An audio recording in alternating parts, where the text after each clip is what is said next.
Good morning. Today we can go to another topic, tunnel effect. ഇതുവരെ നമ്മൾ പഠിച്ചത് ഒരു ബോക്സിലുള്ള പാർട്ടിക്കിളും അല്ലെങ്കിൽ ബോക്സ് തന്നെ രണ്ട് തരത്തിലുള്ള പഠിച്ചു. ഒന്ന് ഇൻഫിനിറ്റ് പൊട്ടൻഷ്യലും മറ്റൊന്ന് ഫൈനൈറ്റ് പൊട്ടൻഷ്യലും. ഇത് തിരിച്ചാണ്. എന്താണെന്ന് വെച്ചാൽ ഇത് കുഴിയല്ല, ഇതൊരു മതിലാണ്. ഇവിടെ എന്താ സംഭവിക്കുന്നത്? ഹിയർ ഈ റീജിയൻ 2 എന്ന് പറയുന്നതിൽ ഒരു പൊട്ടൻഷ്യൽ ബാരിയറോട് നിൽക്കുന്നു. അതായത് നമുക്ക് പറയാം, in the region 1 it is a potential free region, so the particle can move freely. And the region 3 ഇതും എന്താണ്? ഒരു potential free region ആണ്. Here also the particle can move freely, but the second region, it is a region having high potential barrier. Okay, അപ്പോൾ ഇവിടെ നമുക്കപ്പോൾ എന്ത് പറയാൻ പറ്റും? ഹിയർ ഇത് ഒരു തരത്തിൽ പറഞ്ഞാൽ അങ്ങനെയാണ്, ഇതൊരു മതിൽ പോലെയാണ്. അത് നമുക്ക് പറയാം. അതിനു മുമ്പ് ഇവിടെ particles are incidenting from first region to the barrier. So here the energy of particle is less than that of the potential of this barrier, or less than the barrier potential. അതായത് നമുക്കിത് വളരെ physically നമ്മളെ daily ലൈഫിൽ ഒരു example ആയിട്ട് എടുക്കുകയാണെങ്കിൽ, ഇവിടെ ഒരാൾ ഓടി ഇങ്ങനെ വരുന്നു. അപ്പോൾ ഇവിടെ ഒരു മതിലുണ്ട്. അപ്പോൾ മതിലുള്ളപ്പോൾ ഈ മതിലിൻ്റെ ഹൈറ്റ് എന്ന് പറയുന്നത് ഏകദേശം ഒരു 5 മീറ്ററാണ്. 5 മീറ്ററൊന്നും ആർക്കും ചാടാൻ പറ്റില്ല. ബട്ട് 5 മീറ്ററൊന്നും വേണ്ട, ഒരു 3 മീറ്ററാണെന്ന് വിചാരിക്കുക. അപ്പോൾ 3 മീറ്റർ ഹൈറ്റുള്ള ഒരു മതിലാണ്. നമ്മളതിൽ ഭയങ്കര നമ്മുടെ ക്ലാസ്സിൽ നല്ലൊരു ഹൈ ജമ്പ് താരമുണ്ടെന്ന് വിചാരിക്കുക. അപ്പോൾ അയാൾക്കത് മാക്സിമം 2 മീറ്റർ വരെ ചാടാൻ പറ്റും. അപ്പോൾ ഇയാൾ ഓടി വരുന്നു, 2 മീറ്ററാണ് ചാടാൻ പറ്റുന്നതെന്നുണ്ടെങ്കിൽ സാധാരണ കേസിൽ നമുക്കറിയാം 2 മീറ്റർ മാക്സിമം ചാടാൻ പറ്റുന്ന അയാളെ സംബന്ധിച്ചോളം ഈ 3 മീറ്റർ ഒരിക്കലും എന്ത് ചെയ്യാൻ പറ്റില്ല, ക്രോസ് ചെയ്യാൻ പറ്റില്ല. അപ്പോൾ ക്ലാസിക്കലി നമുക്ക് എന്ത് പറയാൻ പറ്റും? If the energy of particle is less than this potential barrier, he cannot jump across this potential barrier. Otherwise the particle cannot penetrate this potential barrier, or the particle cannot cross this potential barrier. Energy potential ബാരിയറിനേക്കാൾ കൂടുതലാണെങ്കിൽ മാത്രമേ ഇത് cross ചെയ്ത് വരാൻ പറ്റുള്ളൂ classically. അതായത് വളരെ സിമ്പിളായിട്ട് പറയുകയാണെങ്കിൽ 3 മീറ്റർ ഹൈറ്റുള്ള ഒരു മതിൽ ചാടണമെന്നുണ്ടെങ്കിൽ 2 മീറ്റർ ഹൈറ്റ് മതിൽ ചാടാൻ കഴിയുന്ന ഒരാളുണ്ടായിട്ട് കാര്യമില്ല. അതാണ് ക്ലാസിക്കൽ എഫക്റ്റ് വരിക. പക്ഷേ ക്വാണ്ടം എഫക്റ്റിൽ അത് അങ്ങനെയല്ല വരിക. അതിൻ്റെ നല്ലൊരു എക്സാമ്പിൾ നമുക്കൊന്ന് പറയാം. So it is the case there the potential equal to 0 for x less than 0.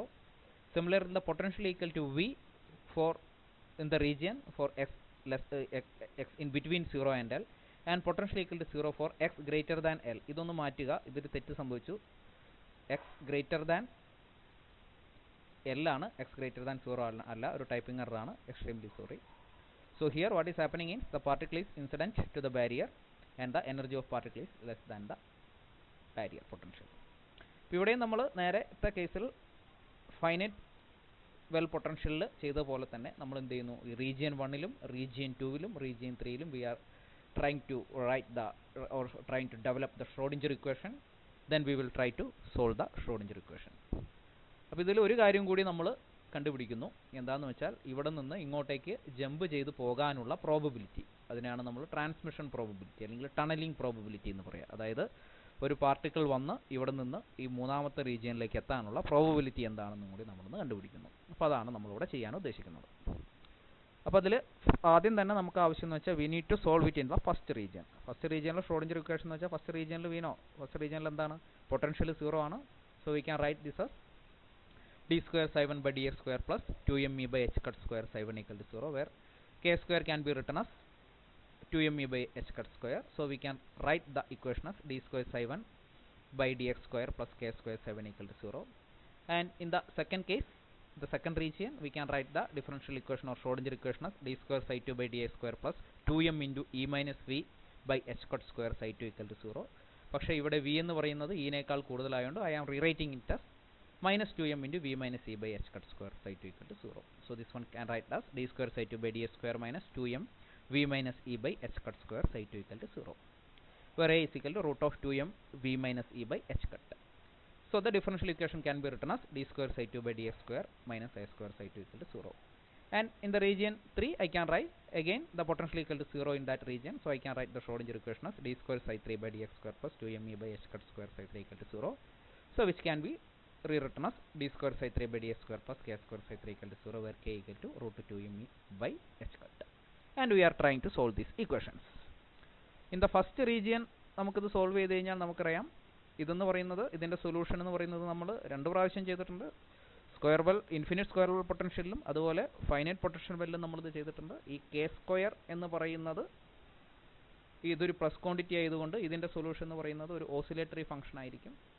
ഇതിൻ്റെ സൊല്യൂഷൻ ഒരു ഓസിലേറ്ററി ഫംഗ്ഷൻ ആയിരിക്കും. പക്ഷേ ഇതിൻ്റെ സൊല്യൂഷൻ എന്ന് പറയുന്നത് എന്തായിരിക്കും? ഇതൊരു എക്സ്പൊണൻഷ്യൽ ഫംഗ്ഷൻ ആയിരിക്കും എന്ന് നമ്മൾ കഴിഞ്ഞ ക്ലാസ്സുകളിലൊക്കെ പഠിച്ചതാണ്. അപ്പോൾ ഇതിലൊരു പ്രശ്നമുള്ളത്, അല്ലെങ്കിൽ ഇതിൻ്റെ ഒരു സ്പെഷ്യാലിറ്റി ഉള്ളത്, ഇതിനെ നമുക്ക് വേണമെങ്കിൽ സൈൻ ടൈമിൻ്റെയും കോസ് ടൈമിൻ്റെയും കോമ്പിനേഷനായിട്ട് എഴുതാം. നമ്മൾ അങ്ങനെയാണ് ചെയ്തത്, കഴിഞ്ഞ ക്ലാസ്സിലൊക്കെ ചെയ്തത് A sine K X plus B cos K X എന്നാണ് ഞാൻ സമ്മതിക്കുന്നു.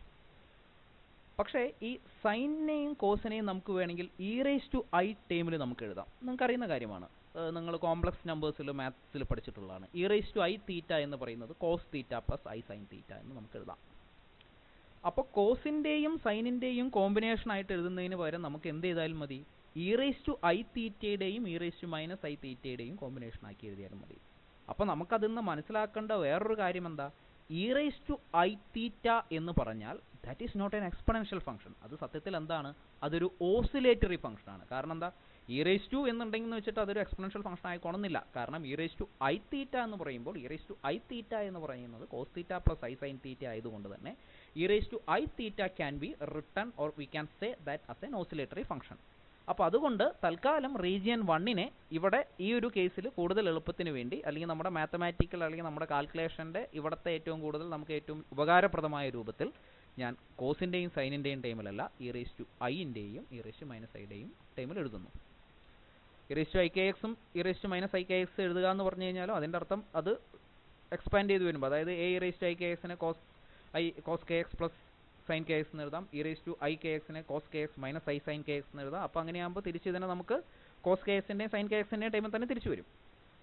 So anyway, in the region 1 I am writing the solution as e raised to I kx plus b e raised to minus I kx. അപ്പോൾ ഇതിൽ first time എന്ന് പറയുന്നത് എന്താണെന്ന് ആലോചിക്കാം. Here the first term represent a wave traveling from left to the right. അപ്പോൾ ലെഫ്റ്റിൽ നിന്ന് റൈറ്റിലേക്ക് ട്രാവൽ ചെയ്യുന്ന ഫസ്റ്റ് റീജിയനിലുള്ള വേവ് എന്ന് വെച്ചാൽ എന്താ, ഇൻസിഡൻറ്റിംഗ് വേവ് എന്ന് പറയാം അല്ലേ. അതായത് ഇവിടെ നിന്ന് പോയി ഇവിടേക്ക് ലെഫ്റ്റിൽ നിന്ന് റൈറ്റിലേക്ക് ട്രാവൽ ചെയ്യുന്ന ഫസ്റ്റ് റീജിയനിലുള്ള വേവ് എന്ന് വെച്ചാൽ ഇവിടെ നിന്ന് ഇങ്ങോട്ടേക്ക് പോകുന്ന വേവ്, അതായത് ഇൻസിഡൻറ്റ് വേവ് എന്ന് പറയാം. അതായത് വന്ന് ഇങ്ങോട്ട് ഇടിക്കുന്ന വേവ് എന്ന് പറയാം. തിരിച്ച് ലെഫ്റ്റിൽ നിന്ന് റൈറ്റിലേക്ക് അല്ലാതെ റൈറ്റിൽ നിന്ന് ലെഫ്റ്റിലേക്ക് ട്രാവൽ ചെയ്യാന്ന് വെച്ചാൽ എന്തായിരിക്കും, അതായത് ഇവിടെ നിന്ന് തിരിച്ച് ഇങ്ങോട്ടേക്ക് പോവുക.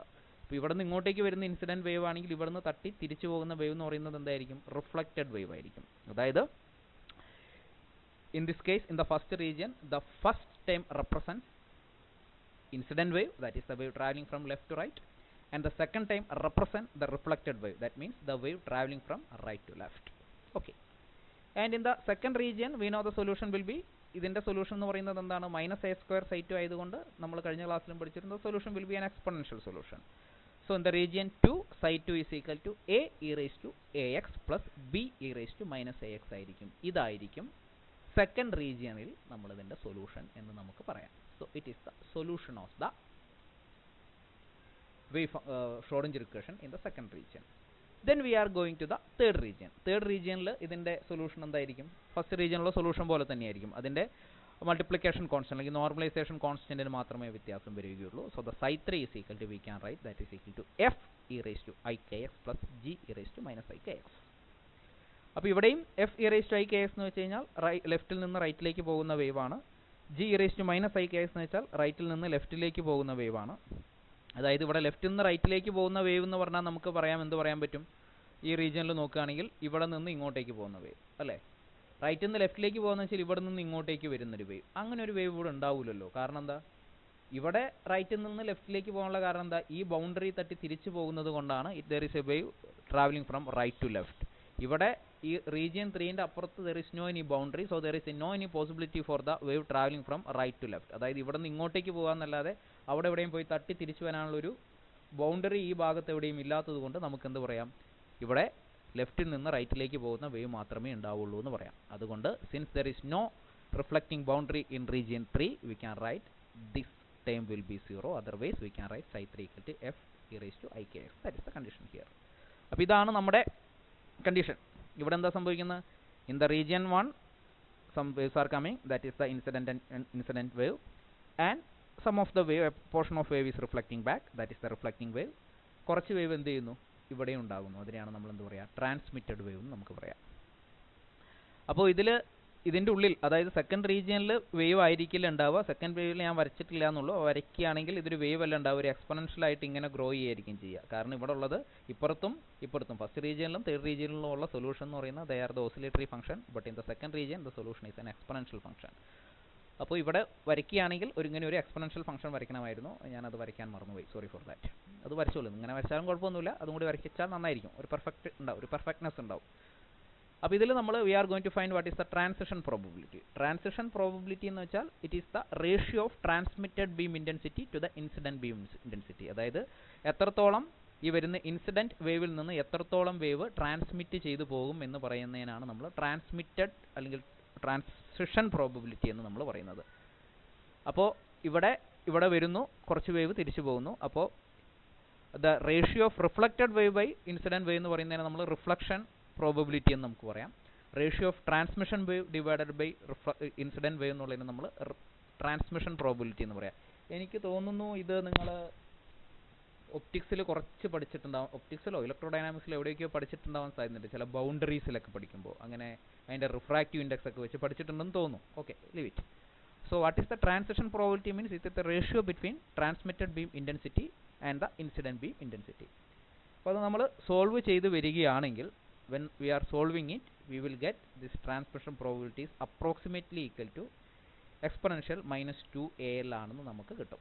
അതായത് ഈ പറഞ്ഞ ട്രാൻസ്മിഷൻ പ്രോബബിലിറ്റി നമ്മൾ സോൾവ് ചെയ്യുകയാണെങ്കിൽ we are getting the values approximately equal to e raised to minus 2al. ഇത് അപ്പൻഡിക്സിൽ കൊടുത്തിട്ടുണ്ട്. ഇത് നിങ്ങൾക്ക് എങ്ങനെയാണ് കിട്ടിയതെന്ന് അറിയണമെന്നുണ്ടെങ്കിൽ ഐ തിങ്ക്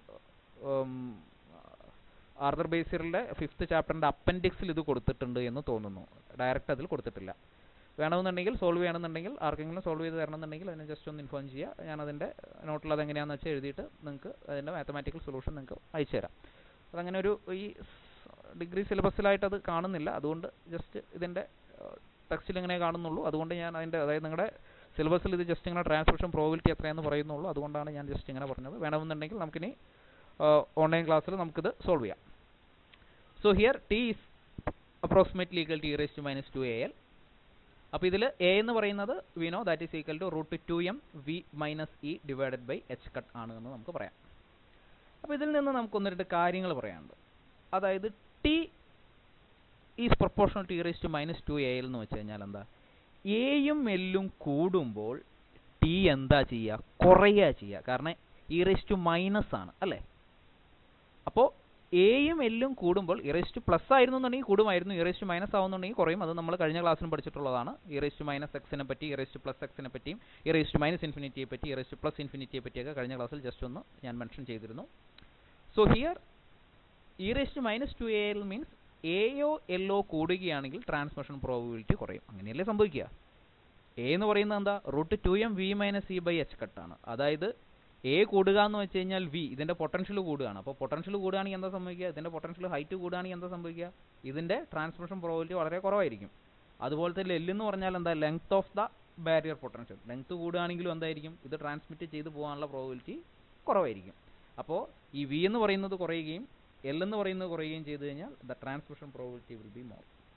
അപ്പോൾ ഇതിൽ അതായത് ഇപ്പോൾ ഇവിടെ നമ്മളെന്താ പറഞ്ഞത്, ഇവിടെ ഒരു പാർട്ടിക്കിൾ വരുന്നു, the energy of the particle is less than that of the potential of the barrier, but the particle, there is a finite probability is there to transit or to jump through this potential barrier. അതായത് ഈ potential barrier കൂടി കടന്നു പോകാനുള്ള, tunnel ചെയ്തു പോകണം, അതിനാണ് നമ്മൾ tunnel എന്ന് പറയുക, ടണലിംഗ് എന്ന് നമ്മൾ പറയുക. ടണലിംഗ് എന്ന് വെച്ചാൽ എന്താണെന്ന് നമുക്കറിയാം. ഇതിനെ നമ്മൾ പറഞ്ഞത് ടണലിംഗ് എന്നായിരുന്നു നമ്മൾ ഇതിനെ പറഞ്ഞത്. ടണൽ എന്ന് പറഞ്ഞാൽ എന്താണെന്നറിയാം, അതായത് ഇപ്പോൾ നമ്മളിവിടെ ഇവിടെ ഒരു ടണൽ ഇപ്പോൾ ഉണ്ടാക്കുന്നുണ്ടല്ലോ, അതായത് കോഴിക്കോട് നിന്ന് വയനാട്ടിലേക്ക് പോകാൻ വേണ്ടി ഒരു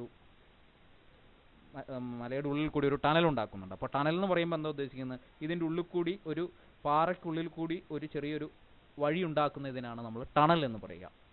അപ്പോൾ അതായത് ഇവിടെയും വരുമ്പോൾ ഇതതുപോലെയാണ്. നോക്കുക, പാർട്ടിക്കിളിന് ഒരിക്കലും ഇതിനേക്കാളും കൂടുതൽ എനർജി ഇല്ല, പക്ഷേ പാർട്ടിക്കിൾ എന്ത് ചെയ്യുന്നു, ഇതിൻ്റെ ഉള്ളിൽ കൂടി പോകുന്നു. അതായത് ഒരു ടണലിൽ കൂടി പോകുന്ന പോലെ, അതായത് ഇതിൻ്റെ ഉള്ളിൽ കൂടി പോകുന്നു അല്ലേ. ഇതിന് ഏറ്റവും നല്ല എക്സാമ്പിൾ എന്ന് പറയുന്നത് ആൽഫ പാർട്ടിക്കിൾ ൻ്റെ ആൽഫ ഡീക്കെ നിങ്ങൾ കേട്ടിട്ടുണ്ടാവും. ഇപ്പോൾ ഒരിക്കലും ആൽഫ പാർട്ടിക്കിൾ സംഭവിക്കുന്നത്, ആൽഫ പാർട്ടിക്കിൾ എന്ന് പറയുന്നത് ന്യൂക്ലിയസിൻ്റെ ഉള്ളിലുള്ള ഒരു പാർട്ടിക്കിളാണ്. ആൽഫ പാർട്ടിക്കിൾ എന്ന് വെച്ചാൽ നിങ്ങൾക്കറിയാം, 2 പ്രോട്ടോണും പിന്നെ എത്രയാണ് 2 ന്യൂട്രോണും ചേർന്ന ഒരു പാർട്ടിക്കിളിനെയാണ് നമ്മൾ ആൽഫ പാർട്ടിക്കിൾ എന്ന് പറയുക. അതായത് ഒരു ഹീലിയം ന്യൂക്ലിയസിന് ഈക്വലൻ്റ് ആണ്, 2He4 ന്യൂക്ലിയസ്, അങ്ങനെയാണ് നമ്മൾ അതിനെ പറയുക. അപ്പോൾ ഈ ആൽഫ പാർട്ടിക്കിളിന് ന്യൂക്ലിയസിൻ്റെ ഉള്ളിൽ നിന്ന് റേഡിയോ ആക്റ്റീവ് ഡീക്കേയിൽ പുറത്തേക്ക് പോകണമെന്നുണ്ടെങ്കിൽ ആ ന്യൂക്ലിയസിൻ്റെ പൊട്ടൻഷ്യലിനെ ഓവർകം ചെയ്യാനുള്ള എനർജി ആർക്ക് വേണം? ആൽഫ പാർട്ടിക്കിളിന് വേണം. പക്ഷേ നമ്മൾ അതിനെ എടുത്ത് നോക്കുമ്പോൾ ആൽഫ പാർട്ടിക്കിളിന് അത് ക്രോസ് ചെയ്യാനുള്ള എനർജി ഒന്നും ഇല്ല. അതിൻ്റെ ആൽഫ പാർട്ടിക്കിൾ എനർജി എന്ന് വെച്ചാൽ energy of that alpha particle or kinetic energy of that alpha particle is very much less than that of the potential barrier of that nucleus. But this alpha particle അതിൻ്റെ ഉള്ളിൽ നിന്ന് എന്ത് ചെയ്യുന്നുണ്ട്? Emit ചെയ്ത് വരുന്നുണ്ട്. അത് ഈ ടണലിങ്ങിന് ഭയങ്കര നല്ലൊരു എക്സാമ്പിളാണ്. അതായത് എന്താ, ആ പൊട്ടൻഷ്യൽ ബാരിയറിനേക്കാളും എത്രയോ കുറച്ച് എനർജിയുള്ള ഒരു പാർട്ടിക്കിൾ ആ പൊട്ടൻഷ്യൽ ബാരിയർ ക്രോസ് ചെയ്ത് പോകുന്നു. That is the tunnelling. അപ്പോൾ ഇവിടെ ടണലിങ് എന്ന് പറയുന്നത് നടക്കുന്ന ഒരു പരിപാടിയാണ്. അതായത് ആ പൊട്ടൻഷ്യൽ ബാരിയറിനേക്കാളും കുറച്ച് എനർജിയുള്ള ഒരു പാർട്ടിക്കിളിന് പോലും നമുക്ക് എന്ത് ചെയ്യാൻ പറ്റും? ഇതിലേക്ക് ടണൽ ചെയ്ത് വരാൻ പറ്റും. ഓക്കെ. പിന്നെ ഇതിൻ്റെ മറ്റൊരു എക്സാമ്പിളാണ് സ്കാനിങ് ടണലിംഗ് മൈക്രോസ്കോപ്പ് എന്ന് നിങ്ങൾ കേട്ടിട്ടുണ്ടാവും. അത് ഒരു മൈക്രോസ്കോപ്പാണ്. ആ സ്കാനിങ് ടണലിംഗ് മൈക്രോസ്കോപ്പിൻ്റെ പ്രിൻസിപ്പിൾ എന്ന് പറയുന്നതും ഈ പറഞ്ഞ ക്വാണ്ടം ടണലിംഗ് എന്ന് പറയുന്നതാണ്. That is the principle of scanning tunnelling microscope. Scanning tunnelling microscope എന്താണ് എന്ന് നിങ്ങളുടെ സിലബസിൽ പറയുന്നുണ്ട്. സ്കാനിങ് ടണലിംഗ് മൈക്രോസ്കോപ്പ് എന്താണ്, അതിൻ്റെ ഇൻസ്ട്രുമെൻറ്റേഷനൊക്കെ എന്ന് നിങ്ങൾക്ക് പറയുന്നുണ്ട്. അത് നമുക്ക് അടുത്ത ക്ലാസ്സിൽ പറയാം. That is about the transition probability, അതല്ലെങ്കിൽ ടണലിങ്ങിനെ പറ്റിയാണ് നമ്മൾ ഇന്ന് പറഞ്ഞത്. ഇതിൻ്റെ ഒരു അപ്ലിക്കേഷനായിട്ട് ഇതിൻ്റെ നല്ലൊരു എക്സാമ്പിൾ എന്ന് പറയുന്നതാണ് എന്തെന്ന് പറയുന്നത്, നമുക്ക് പറയാൻ പറ്റുന്ന ആൽഫ പാർട്ടിക്കിളിൻ്റെ ഡീകെ. പിന്നെ ഇതിനെ ഒരു അപ്ലിക്കേഷനായിട്ട് നമുക്ക് വേണമെങ്കിൽ നമുക്ക് സ്കാനിങ് ടണൽ മൈക്രോസ്കോപ്പ് എന്ന് പറയുന്നത് ഇതിൻ്റെ ഒരു അപ്ലിക്കേഷനാണ് നമുക്ക് വേണമെങ്കിൽ പറയാം. Okay, thank you for listening. We can see in the next class.